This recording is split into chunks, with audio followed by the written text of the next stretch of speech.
The chapel. She was walking lazily, for the fierce April sun was directly overhead. Her umbrella blocked its rays, but nothing blocked the heat, the sort of raw, wild heat that crushes you with its energy. A few buffalo were tethered under coconuts, browsing the parched verges. Occasionally a car went past, leaving its treads in the melting pitch like the wake of a ship at sea. Otherwise it was quiet, and she saw no one. In her long white Sunday dress, you might have taken Ginny Noreen for 14 or 15. In fact, she was 12, a happy, uncomplicated child, with a nature as open as the red hibiscus that decorated her black, waist-length hair. Generations earlier, her family had come to Trinidad from India as overseers on the sugar plantations. Her father had had some success through buying and clearing land around Rio Cristalino and planting it with coffee. On the dusty verge 20 yards ahead of Ginny, a car pulled up. She had noticed it cruise by once before, but she did not recognize it, and could not make out the driver through its dark windows, themselves as black as its gleaming paintwork. As she walked past it, the driver's glass started to open. "Hello, Ginny," she heard behind her. She paused and turned. A slight color rose beneath her dusky skin. Ravi Kirjani was tall and lean, and always well-dressed. His black eyes and large white teeth flashed in the sunlight as he spoke. Everyone in Rio Cristalino knew Ravi. Ginny often heard her unmarried sisters talk ruefully of him, of how, if only their father were alive and they still had land, one of them might marry him, and then they would squabble over who it might be and laugh at Ginny because she was too simple for any man to want. "How do you know my name, Ravi?" she asked with a thrill. "How do you know mine?" "Everyone knows your name. You're Mr. Kirjani's son." "Right. And where are you going, Ginny?" She hesitated and looked down at the ground again. "To chapel," she said with a faint smile.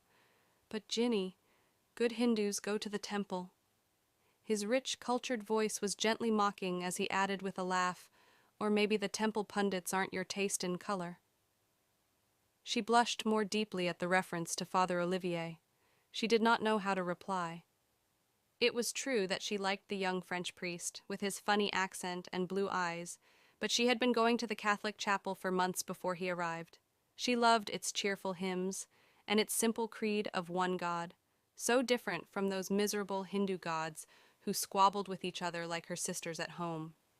But, added to that, the vulgarity of Ravi's remark bewildered her, because his family were known for their breeding. People always said that Ravi would be a man of honor, like his father.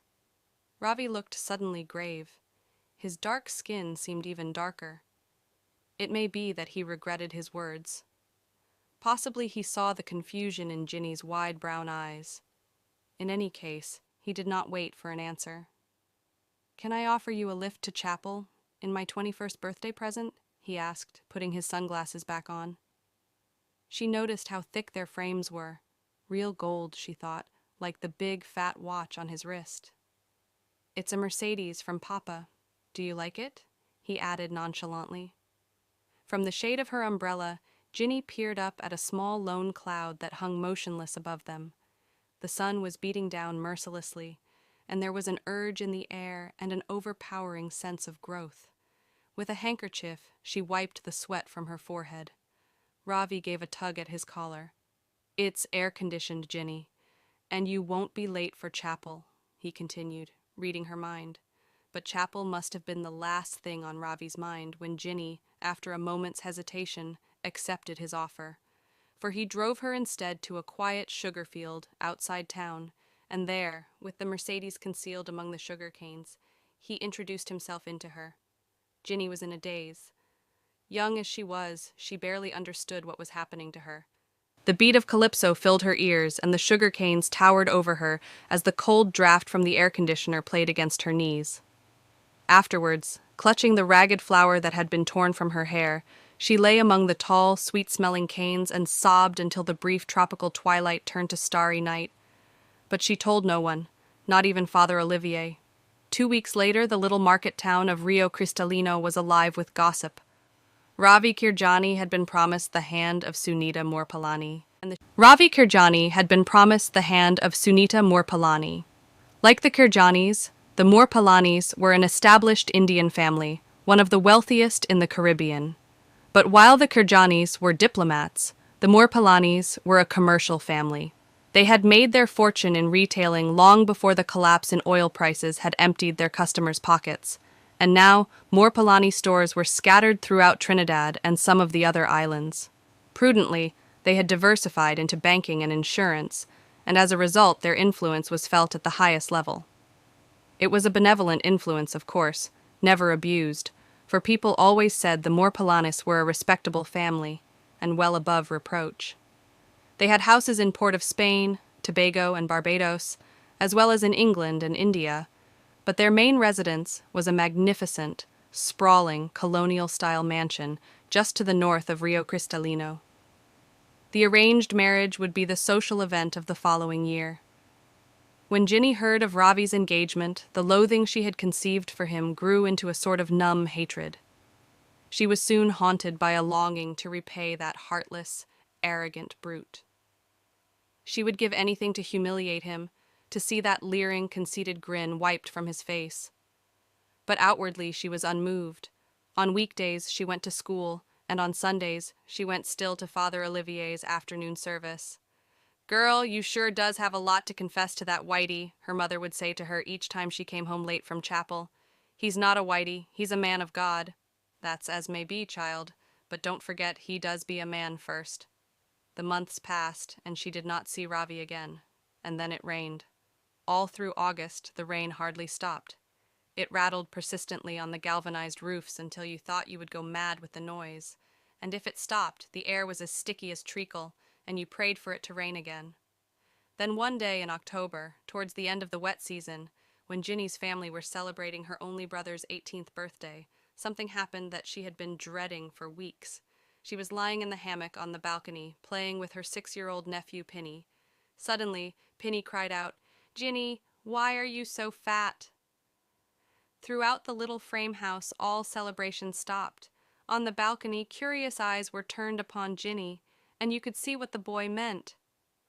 "Gods have mercy on you, Virginia." "Watch the shape of your belly," cried Mrs. Noreen, exploding with indignation and pulling her daughter indoors, away from the prying neighbors' ears. Her voice was loud and hard, and there was a blackness in her eyes like the blackness of the skies before thunder. How could she have been so blind? She cursed herself for it, and harsh questions burst from her lips. "How does you bring such shame upon us, girl? What worthless layabouts does you throw yourself upon? What man'll have you now?" "No decent man, that does be sure." "And why does you blacken your father's name like this at your age? The man as didn't even live to see you born. Thank the gods he didn't have to know of this. You sure got some explaining to your precious man of God, child." At last her words were exhausted, and she sat down heavily, her weak heart pounding dangerously and her chest heaving from the exertion of her outburst. Then Ginny told her mother of the afternoon that Ravi Kirjani had raped her. There was a long silence after that, and all you could hear was Mrs. Noreen wheezing. When at last she spoke, her words were heavy and disjointed. "If anybody have to get damnation, that Kirjani boy'll get it," she said. Ginny's sisters were awestruck. "Shall we take her over to the health center, Ma?" asked Indra. "The midwife comes today." "Is you crazy, girl? You all does know how that woman does run she mouth like a duck's bottom. You all leave this to me." That night, Mrs. Noreen took her young daughter to see Dr. Khan, an old friend of her husband whose discretion she could count on. There was no doubt about it. The child was pregnant. "And what can us do, Dr. Khan?" asked Mrs. Noreen. "Marry her off, quick as you can," the lean old doctor replied bluntly. Mrs. Noreen scoffed. "Who would take her now, doctor? I does beg you. There's nothing you can do for us?" A welcome breeze came through the slats of the surgery windows. Outside you could hear the shrill, persistent sound of cicadas, while mosquitoes crowded at the screens, attracted by the bare bulb over the simple desk. Dr. Khan sighed and peered over the frames of his glasses. Then he lowered his voice and spoke wearily, like a man who has said the same thing many times. "I might arrange something for the baby once it's born. But it must be born, my dear. Your daughter is slimly built. She's young, a child herself. To you, she looks barely 3 months pregnant. Don't fool yourself. If the dates she's given us are correct, in 3 months. She's young, a child herself. To you, she looks barely 3 months pregnant. Don't fool yourself. If the dates she's given us are correct, in 3 months she'll be full term. Anything now would be too messy. And if it's born, asked Mrs. Noreen falteringly, if it's born, what does happen then? No, Ma. I want it anyway. I want to keep it, said Ginny quietly. Don't be a fool, child. It's my baby. Magister, I want to have it. I want to keep it. And who's to look after you and pay for the baby? Even if that Kirjani does agrees to pay, who does you hope to marry? I'll marry, don't worry. You'll marry, you does be a fool. Who will you marry? Kirjani, Ma, I's going to marry Ravi Kirjani. Dr. Khan gave a chuckle. So, your daughter is not such a fool as you think, he said. I told you to marry her off. And the Kirjani boy's worth a try. What does she have to lose? She's too clever. So Ravi Kirjani was confronted with the pregnant Ginny and reminded of that Sunday afternoon in the dry season when the canes were ready for harvesting. To the surprise of the Noreens, he did not argue at all. He offered at once to marry Ginny. It may be that for him it was a welcome opportunity to escape a connubial arrangement for which he had little appetite. Though Sunita Morpalani indisputably had background, nobody ever pretended that she had looks. Or possibly he foresaw awkward police questions that might have been difficult to answer once the fruit of his desire saw the light of day. Mrs. Noreen was staggered. Even Ginny was surprised at how little resistance he put up. Perhaps, she thought with a wry smile, he's not really so bad. Whatever his reasons, you had to admit Ravi acted honorably. And so did the jilted Morpalani family. If privately they felt their humiliation keenly, publicly they bore it with composure, and people were amazed that they remained on speaking terms with the man who had insulted one of their women and broken her heart. Sunita's 5 brothers even invited Ravi to spend a day with them at their seaside villa in Mayaro. And as Ravi had been a friend of the family all his life, he saw no reason to refuse. The Morpalani brothers chose a Tuesday for the outing. There was little point, they said, in going at the weekend when the working people littered the beach, and one of their Land Rovers for the 20-mile drive from Rio Cristalino. They were in high spirits, and joked with Ravi while their servants stowed cold chicken and salad beneath the rear bench seats, and packed the iceboxes with beer and punch and rum. Then they scanned the sky for clouds, and congratulated themselves on choosing such a fine day. Suraj, the eldest brother, looked at his watch, and his feet shifted uneasily as he said, "It's time to hit the road." His brothers gave a laugh and clambered on board.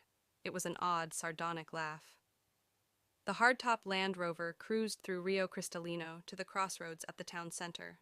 Already the market traders were pitching their roadside stalls and erecting great canvas umbrellas to shield them from sun or rain. The promise of commerce was in the air, and the traders looked about expectantly as they loaded their stalls with fresh mangoes or put the finishing touches to displays of giant melons, whose fleshy pink innards glistened succulently under cellophane. The Land Rover turned east towards Mayaro, and moments later was passing the cemetery on the edge of town. The road to the coast was busy with traffic in both directions, still carrying produce to market, and the frequent bends and potholes made the journey slow. At last, on an uphill straight about 6 miles from Mayaro, the Land Rover was able to pick up speed. Its ribbed tires beat on the reflector studs like a drum roll, and the early morning sun flashed through the coconut palms. Suddenly, a terrible thing happened. The rear door of the Land Rover swung open, and Ravi Kirjani tumbled out, falling helplessly beneath the wheels of a heavily laden truck. At the inquest, the coroner acknowledged that the nature and extent of Ravi's injuries made it impossible to determine whether he was killed instantly by the fall or subsequently by the truck. But it was clear, at least, he felt, that Ravi had been alive when he fell from the Land Rover. The verdict was death due to misadventure. 3 days later, Ravi's remains were cremated according to Hindu rites. As usual, a crush of people from all over Trinidad, distant relatives, old classmates, anyone claiming even the most tenuous connection with the dead man, came to mourn at the riverside pyre outside Mayaro. Some of them were convinced that they could see in Ravi's death the hands of the gods, and they pointed for evidence to the gray sky and the unseasonal rain. But the flames defied the rain, and the stench of burning flesh filled the air. A few spoke darkly of murder. Did not the Moor Polanis have a compelling motive? And not by chance did they have the opportunity and the means. But mostly they agreed that it was a tragic accident. It made little difference that it was a Moor Polani truck that had finished Ravi off. Moor Polani trucks were everywhere. Then they watched as the ashes were thrown into the muddy Otoir River, soon to be lost in the warm waters of the Atlantic. Anyway, said one old mourner with a shrug, who are we to ask questions? The police closed their files on the case before the boy was cold, and he shook the last of the rain from his umbrella and slapped impatiently at a mosquito. You might have thought that the shock of Ravi's death would have induced in Ginny a premature delivery. But quite the reverse. She attended the inquest, and she mourned at the funeral. The expected date came and went. 6 more weeks elapsed before Ginny, by now 13, gave birth to a son at the public maternity hospital in San Fernando. When they saw the baby, the nurses glanced anxiously at each other. Then they took him away without letting Ginny see him. Eventually they returned with one of the doctors, a big Creole, who assumed his most unruffled bedside manner to reassure Ginny that the baby was well. "It's true he's a little pasty, my dear," he said as a nurse placed the baby in Ginny's arms. "But, you see, that'll be the late delivery. And don't forget, you're very young. And you've both had a rough time. Wait a day. 3 days, his eyes'll turn, he'll soon have a healthy color." Ginny looked into her son's blue eyes and kissed them, and in doing so, a tremendous feeling of tiredness suddenly came over her. They were so very, very blue, so like Father Olivier's. She sighed at the irony of it all, the waste of it all. Was the Creole doctor really so stupid? Surely he knew as well as she did that the pallid looks could never go,